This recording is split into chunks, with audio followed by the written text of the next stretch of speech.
We are still seeing 10 to 15% of customers leaving the institution on an annual basis. And it still holds true that it costs at least $300 per customer to acquire a new customer to replace those that are leaving. And far too often, a large percentage of those newly acquired customers leave the institution before becoming profitable.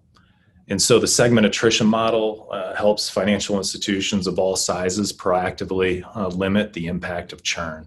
And churn isn't a new topic, but there's definitely a heightened awareness and sensitivity to it with the onset of the pandemic. So the time is now to put forth a viable solution. And historically, for many institutions, it hasn't been reasonably achievable to either build their own attrition model or work with a partner to put a model into market. Yet the importance of retention isn't going away. And so we bring a modern approach to battling attrition that can be deployed by institutions of all sizes. What we've seen with legacy attrition prediction models in the market is they often rely on slow-moving data. For example, the number of branch visits that a customer makes has historically been widely used in models that predict churn. But how relevant is that really today? And so we start with better data, data that is produced multiple times throughout the day. And when used properly, can be oftentimes very predictive in detecting churn. The key is transaction data, things like purchases or debit card swipes at retailers, micro deposits made to competing financial institutions, and even cash infusions to disruptors in the industry like Chime and others. And we like to answer questions.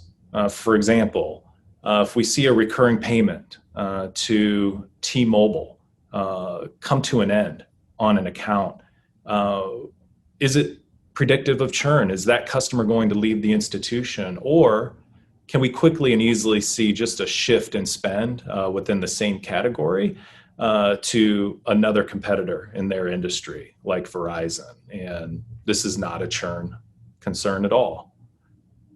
And it's our AI that enriches transaction data, finally making it relevant and useful in predictive models.